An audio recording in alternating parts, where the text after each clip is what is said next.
Hey everyone. I want to react to a clip from Dennis Prager that's been making the rounds. He was asked about the tension between President Trump and the Pope Leo. And he said something that I think gets at something really important, something that goes much deeper than a disagreement between the president and the Pope. So let me play you the relevant part, just a couple minutes of Dennis Prager from the other day. Let's pull this up. How do I do this again? Right, here we go. And there we are.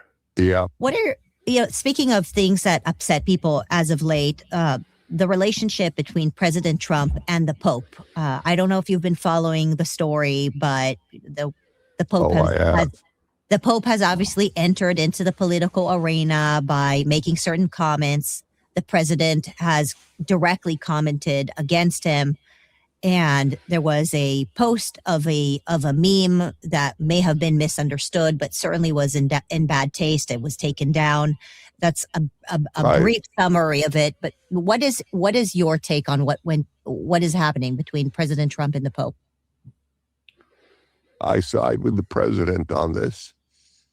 The Pope's comments are wrong, theologically, morally, having nothing to do with Donald Trump or Iran.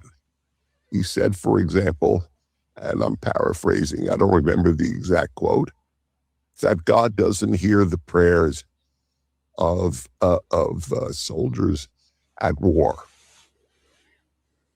And I was thinking, really, God didn't hear the prayers of the American troops who stormed Normandy Beach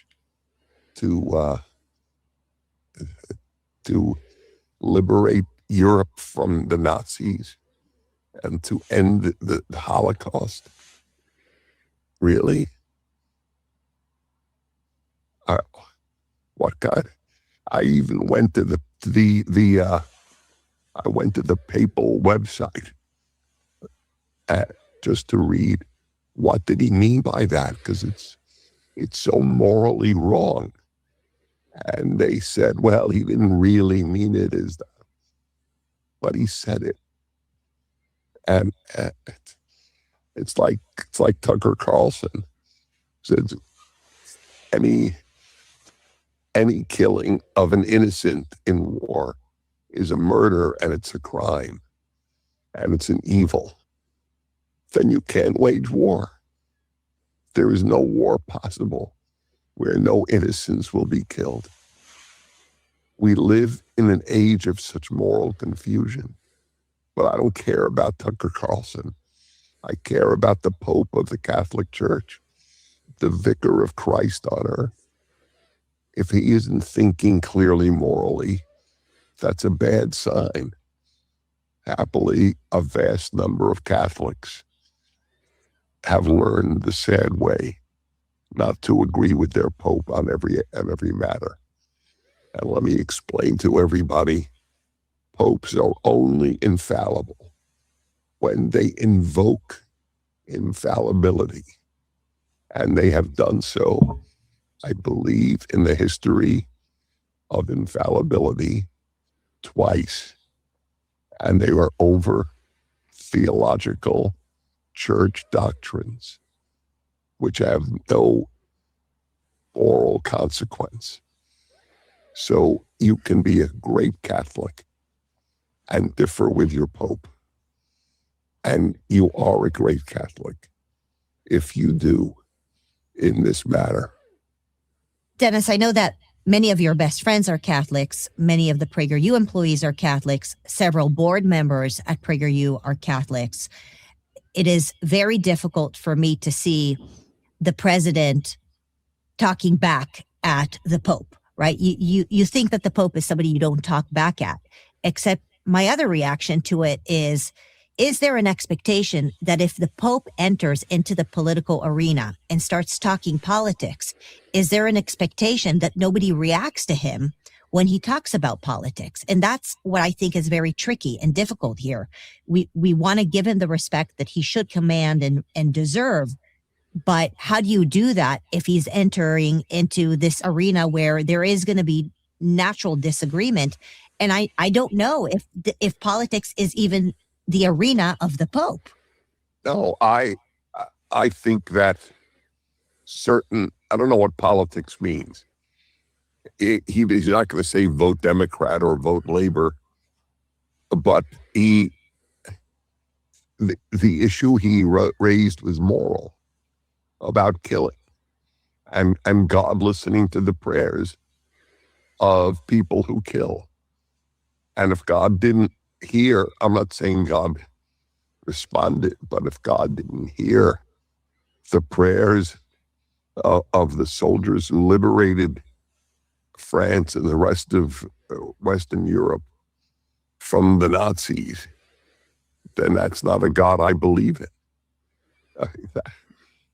We believe in different gods. And especially, what is the ban on non-Catholics speaking against the comment that the Pope makes? The Pope is not immune to difference, and Donald Trump is not a Catholic. It would be tougher for a Catholic, but they've already learned from Pope Francis, who said something to the effect that capitalism was a scourge on humanity, the only economic system that has raised billions of people from poverty.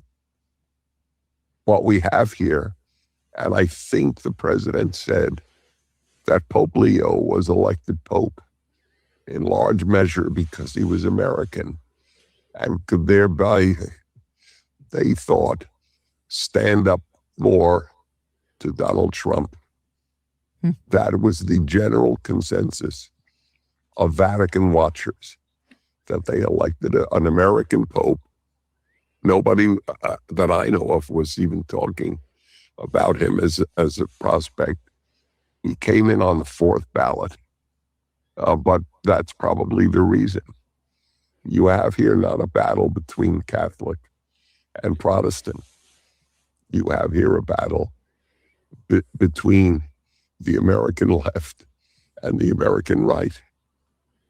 But I just want to end this part by saying, wouldn't it be a little refreshing if the Pope had come out and said, you know, Iran is run by terrible human beings, irrespective of their religion. I would say it, whatever their religion. They are running a brutal dictatorship, a country of no freedom, of no independent judiciary, independent press. And my fellow Catholics, God wants us to side with the good against the bad. Can you imagine if he had said that? Okay. So first of all, before we get into all my comments on this, first, the statement that Pope Leo made, this is as it was reported in Reuters here, this was back at the end of March. Pope Leo says God rejects prayers of leaders who wage wars. And he said that God rejects prayers of leaders who start wars and have hands full of blood. And he was talking in St. Peter's Square on Palm Sunday. And here's the quote. This is our God, Jesus, King of Peace, who rejects war, whom no one can use to justify war. Jesus does not listen to the prayers of those who wage war, but rejects them, saying, even though you make many prayers, I will not listen. Your hands are full of blood, he said, citing a biblical passage. Now, this is a verse from Isaiah chapter 1. Okay, so here he came right out and said that exactly, God does not listen to the prayers of those who wage war. So that's what he said here. And that's what Dennis Prager was responding to. Now, I want to talk about this for a bit. So Prager makes a few points that I think are worth unpacking. He sides with Trump. He takes issue with the Pope's statement that God doesn't hear the prayers of soldiers at war. And he notices, and I thought this was the most important line in the whole clip, he says that this isn't really Catholic versus Protestant, it's the American left versus the American right. Now, he's right, but I want to go one level deeper than that, because I think what we're actually watching is something more serious than political disagreement. What we're watching is what happens when a leader of a biblical faith tradition, a biblical faith civilization, society, whatever you want to call the Catholic Church, abandons the biblical moral framework. And I'm going to explain exactly what I mean. Stay with me. I believe that the Pope and the Catholic Church in general, not just under him, has slid, maybe without realizing it, into a completely different moral framework than the biblical one. Now, before I get into that, I can already hear some of you saying, "Oh, you're a rabbi. Dennis Prager's also Jewish. Who were you to tell the Pope what's the correct Christian teaching, what the correct Catholic teaching is?" That's a fair point. So let me bring in someone else. I want to pull up an article that was published a couple of weeks ago on a website called Catholic Stand. So I want to pull this up here. Give me a sec. Let me just get this. Here it is. By the way, I should point out that, first of all, I'm wearing headphones because a number of viewers commented that when I do clips where I play a video, there's often a bad echo. There was some tech issues, and I'm hoping that this will help that. Let me know if the sound is better in this video than in some other ones. Although, while I've also paused this, let me also encourage you, please make sure that you're subscribed to this channel, that you're subscribed also to Israel 365 News, so you get all my content.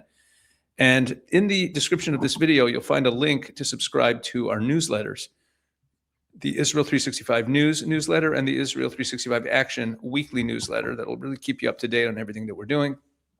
So go ahead and do that.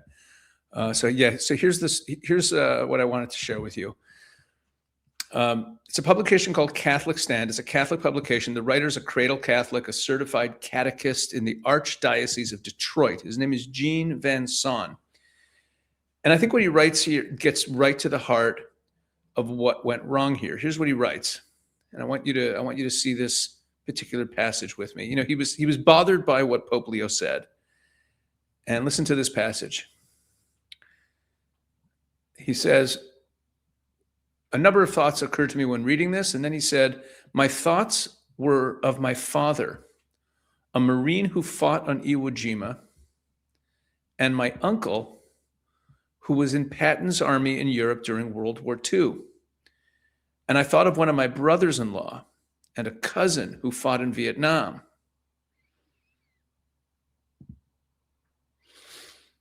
They all prayed to God to keep them safe.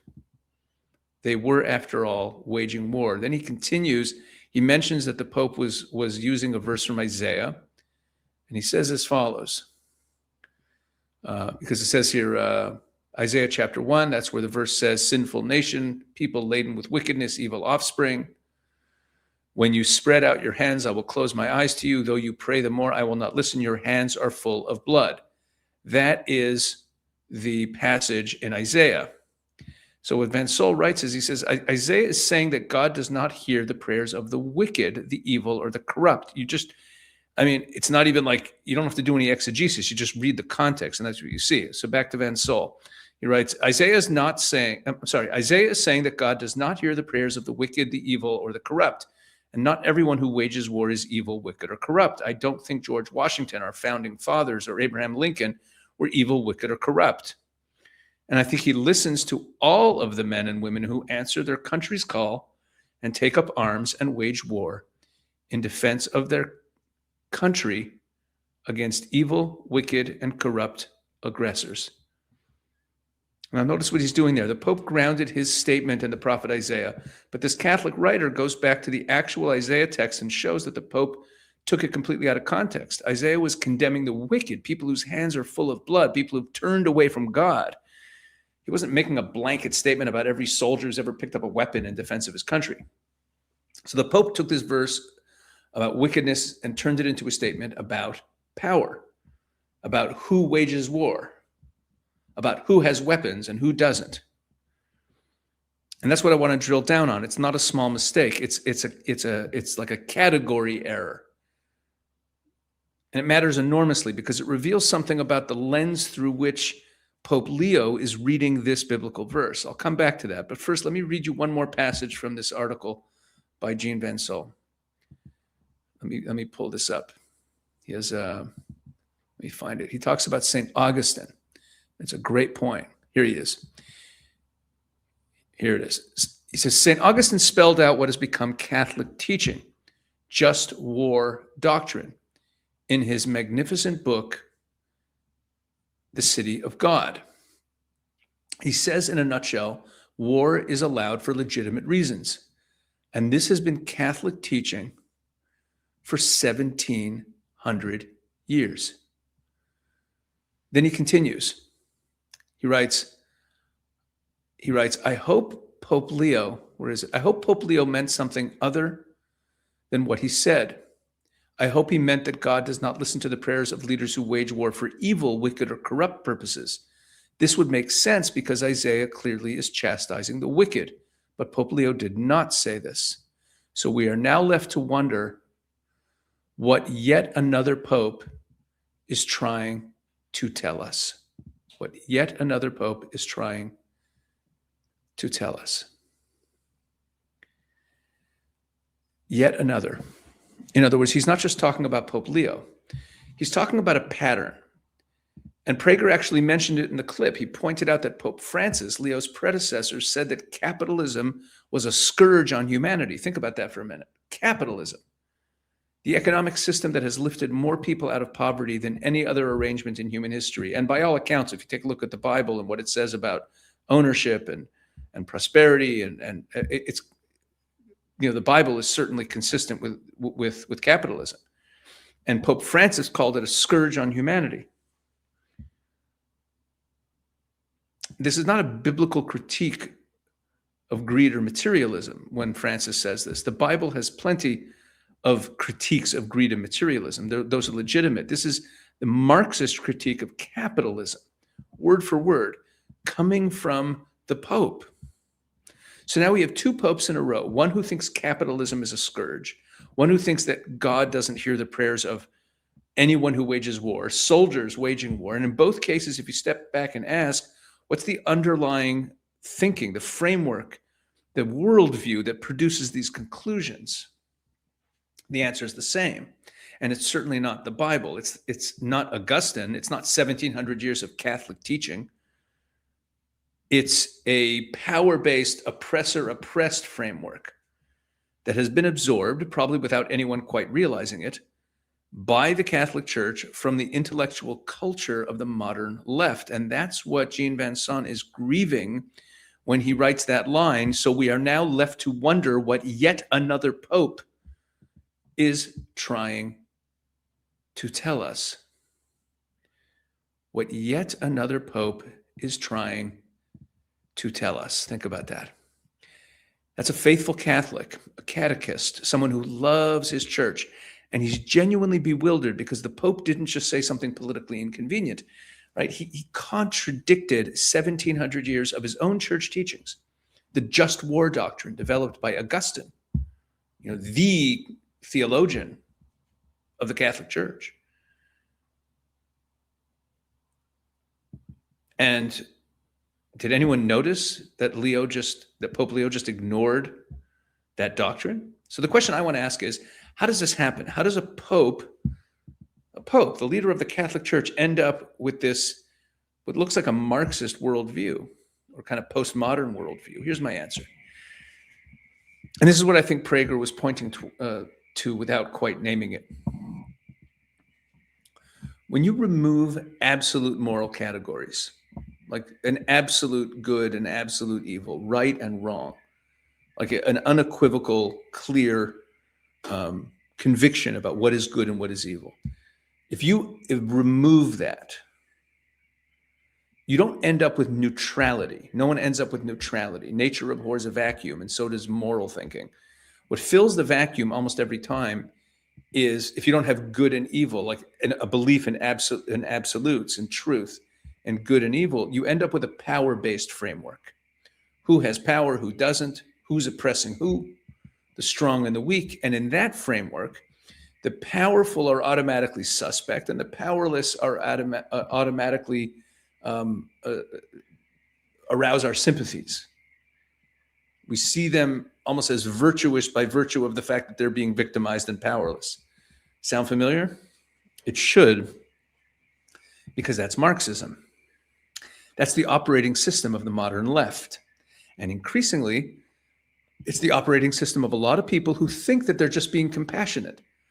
Now, think about what the Pope said. God does not hear the prayers of those who wage war. Let's follow the logic. Who wages war?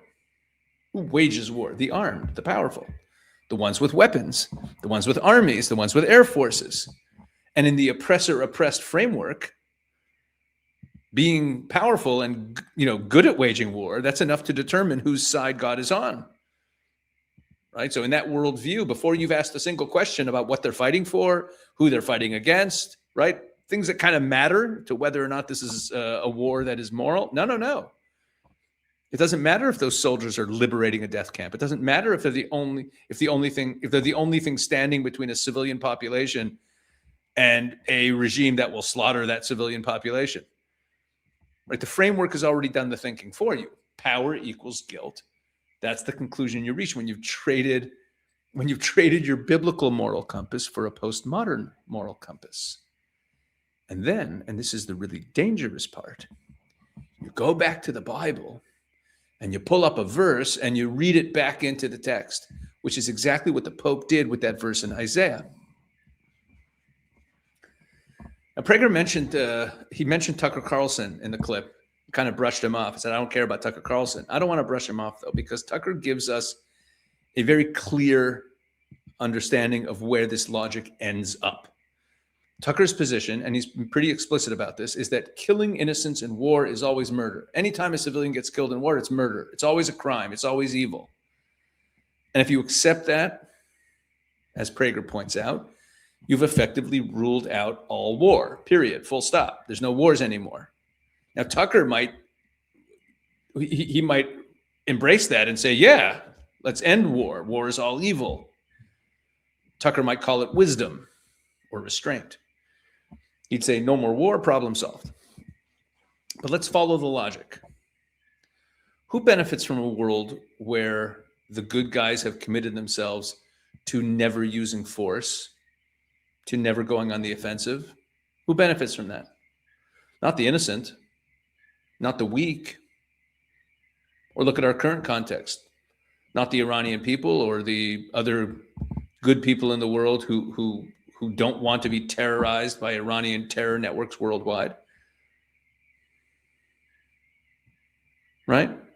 If good people say it is wrong to ever go to war because God does not hear the cries of those who go to war, and all deaths, all collateral damage in war is murder, so and therefore we're good people, we're not going to commit murder, we're not going to go to war, who benefits from that? The people who benefit from no war ever from that camp are the people who are already winning, the people already in power, the oppressors, right? So like when you have evil regimes and good people in the world feel no compulsion whatsoever to remove them, we're just allowing evil to perpetuate itself. So by standing by and doing nothing in the face of evil, the evil wins. The oppressors win because the oppressors don't need war to maintain their position. The people who need the option of war are the ones being oppressed. So a no war ever doctrine is not a moral achievement. It's not a moral position. If you follow it to its logical conclusion, it's the most pro-oppressor position imaginable. It just doesn't look that way because it sounds peaceful, right? We don't want to have war. But it's childish. It's childish thinking, not childish in the sense of stupid. That's not what I mean. Tucker's not stupid. The Pope's not stupid. I mean childish in the sense that it's refusing to reckon with an actual world, in the real world as it is. That's what makes it childish. The world as it is, it actually contains evil people in positions of power who will not stop doing evil things unless they are stopped by force. This has been true in every generation of human history, and it is true today. And here's where I want to speak directly to anyone watching this who holds the Bible as sacred, because this should be obvious to us. The God of the Bible is not a pacifist. I can't believe I have to say that. The God who drowned Pharaoh's army in the Red Sea, in the Song of the Sea that the people of Israel sing in Exodus 15, it refers to God as a man of war. Adonai ish milchama. God is a man of war. The Lord is a man of war. Okay, the God who explicitly commanded Moses to attack the Midianites, the end of the book of Numbers. Okay, this isn't Israel deciding to go to war and asking God's blessing after the fact. This is God initiating a war, commanding it, ordering it. The God who commanded Israel to wage war against the nations of Canaan, these evil pagan nations who were engaged in child sacrifice and all manner of depravity. God commanded Israel to wage war against them. God told Saul, and this is obviously a crucial story, that his failure to defeat Amalek was not mercy. Saul was being merciful. It was that sin, because being merciful on the wicked, being merciful on the evil is a form of evil. Saul thought he was being compassionate, and God told him he failed. So the next time someone tells you that God is on the side of those who refuse to fight ever at all, ask them if that includes those who refuse to fight evil. Ask if it includes the people of Israel in Numbers 31 when God told them to fight Midian. God commanded them to. The biblical framework, the biblical way of thinking about war is not avoid violence at all costs. The biblical framework is you are responsible for defeating evil when it is within your power to do so, and that inaction is not innocence or piety. When you stand aside while evil people slaughter the innocent because you don't want to get your hands dirty, that is moral failure. It's a grave moral failure. It's not a fringe. This isn't a fringe reading of the Bible. This is the plain text. And Augustine knew it, which is why he developed just war doctrine in the first place, which became the doctrine of the Catholic Church. He wasn't trying to sneak violence into Christianity. He was being honest about what the Bible says and building a careful, serious framework for thinking about when war is justified, when it is not justified. Right? The Pope just walked away from that framework in his Palm Sunday homily, just saying, "Oh, God hates all war." Right? So here's where I end up on this. The Pope's statement it wasn't just politically clumsy. It was theologically revealing. This is why I made this video. When you read Isaiah, that verse in Isaiah, as a statement about power, rather than as a statement about wickedness and corruption, you've imported a foreign operating system into the biblical text. You've imported this Marxist way of thinking. When you declare that God doesn't hear the prayers of soldiers, without asking what those soldiers are fighting for, you've replaced the biblical category of good and evil with the Marxist category of powerful and powerless. And as this Catholic writer points out, this isn't the first time. This is two popes in a row. One condemning capitalism using the language of the Marxists, and one declaring that God doesn't hear the prayers of soldiers using the language and the logic of the anti-war left. So Catholics who love their church are asking what yet another pope is trying to tell us, right? They deserve a better answer than this. And here's Dennis Prager, a Jew who's defending the biblical worldview more faithfully here than the leader of the Catholic Church. Right? This should concern everyone who believes in the biblical tradition and who believes in the biblical basis of our civilization, and that the biblical worldview is the only thing standing between us and the complete dissolution of our civilization. We need more biblical thinking. Anyway, that's my take on this Pope situation. Thanks for watching. Please share this if you found it valuable. Thank you for helping grow the channel, and God bless.